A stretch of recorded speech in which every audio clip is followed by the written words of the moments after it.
Alright, so HD re-release, HD remaster Final Fantasy X. Um, Now this is obviously going to get a high score just because it's a great game.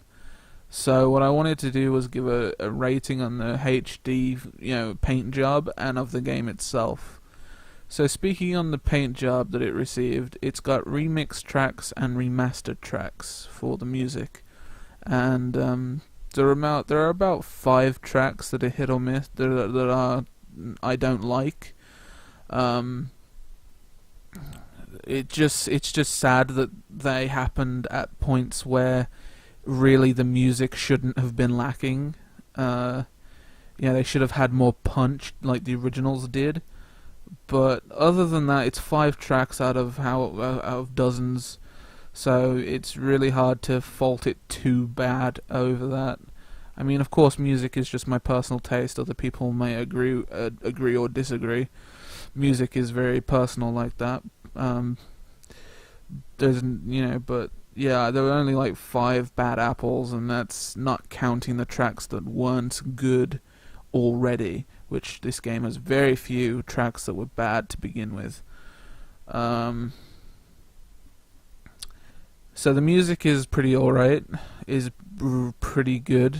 Some of the remasters are really good, um, and yeah, and some of the remixes are really good too. Now then, the graphics. Now the graphics can as well be hit and miss. They haven't fixed any of the clipping, so there's still clipping through things. Uh, there's still the animations that they used before, so nothing's been changed there. But yeah, the HD paint job is pretty good. I mean, I can't really fault it too much. I mean, some aspects look a little weird, but overall, I can't really fault the remaster too much because they did as much as they could with what they had, and I think if they kept the original assets in, it would have just looked weird. So, yeah, I think they did what they could with what they had, and did a pretty decent job of it. I mean, there weren't any graphical parts where I was like, oh, that's what the fuck, you know? Um, there are a few scenes, like when you're in Zanarkand and you're having a big epic fight, I'll leave it at that. And it does this weird camera effect that they've somehow made a little more annoying. It was a bit more, yeah, it just didn't look great. Um, and the yellow filters, oh my god. When they had flashbacks, they put this this yellow noisy filter, and it looks terrible. I don't know why that's there. It doesn't look great. It does not look great at all. Yeah, it doesn't look great. The cutscenes, the CGI cutscenes look good to begin with. I don't think they've really changed those too much.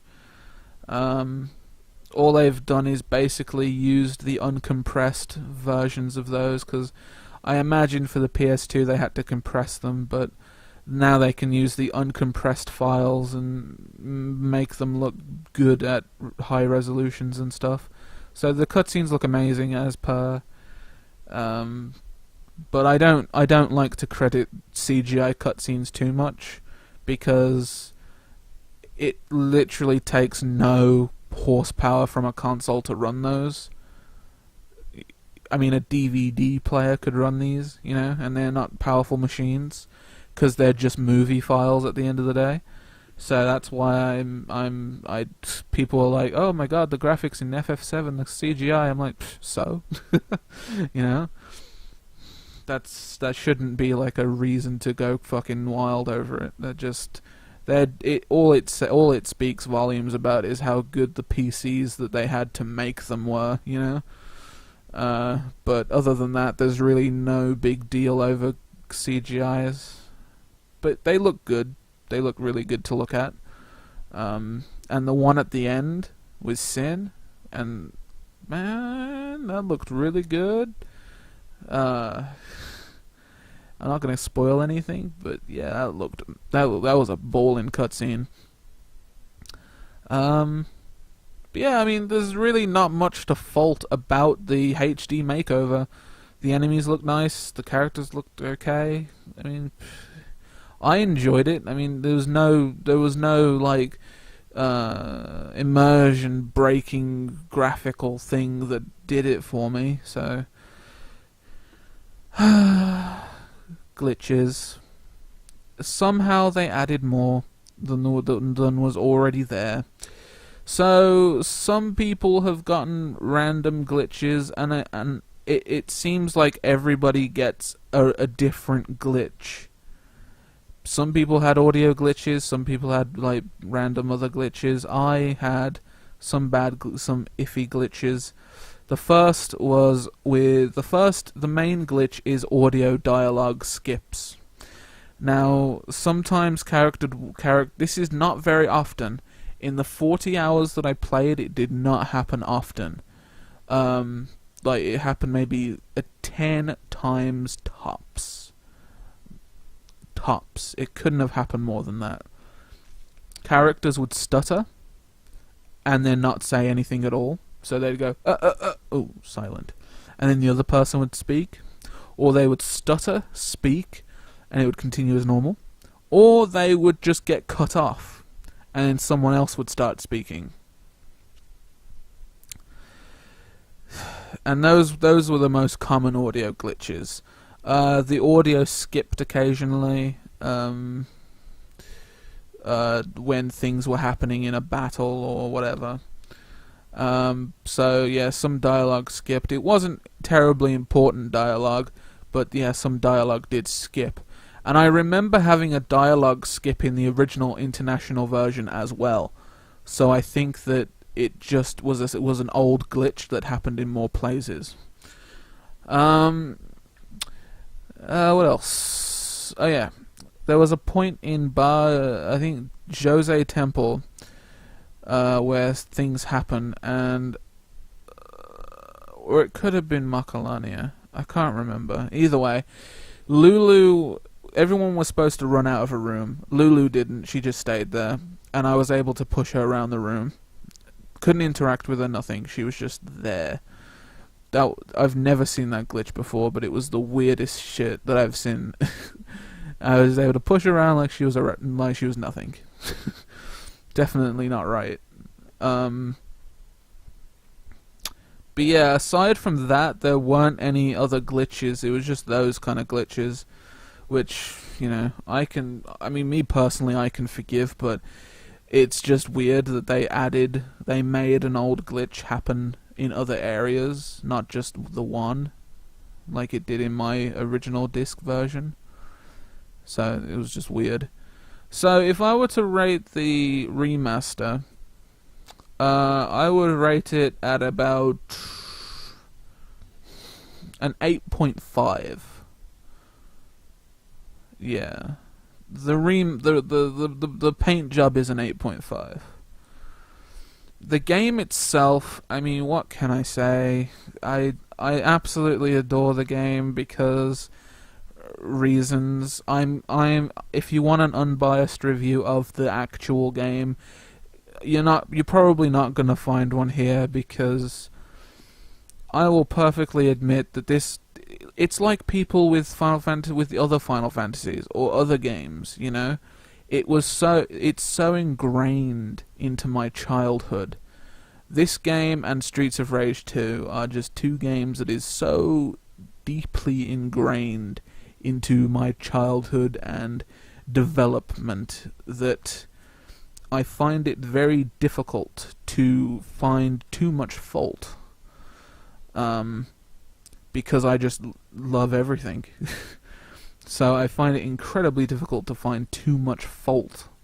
And like I said, that's just my own bias. In this instance, I cannot deny it. I'm just a biased motherfucker with this. But I love every aspect of the game. Besides Monster Arena. simply because that is the most grindy thing in the game, and I'm not keen on it. I mean, I'm not keen on super bosses anyway, so that shit doesn't interest me. So that's the only like docking point I can think of. But that's such a little minor point. I mean, the only thing it affects is celestial weapons. So it's such a minor thing. And I mean, if you're going for the side quest stuff, then yeah, all that side quest stuff is a grind. So it kind of fits in like that. But yeah, I mean, yeah. It's yeah. I like the story of it. I think it's interesting. I think it's also interesting that it's connected with Final Fantasy VII. That's weird and interesting. I like the gameplay of it.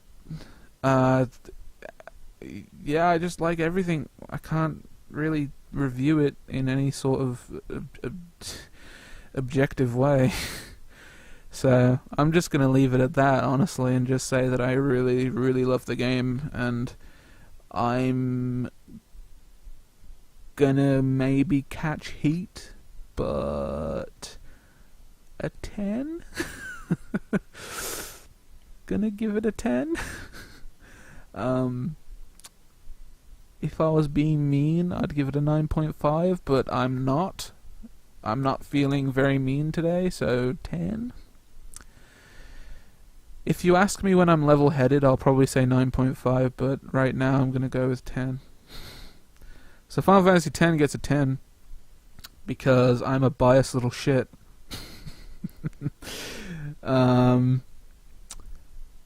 But yeah, for a game to hold my attention for, 350 hours at this point, with all my accumulative playthroughs, that's special. Because games don't hold my attention for too long nowadays. So that's definitely something.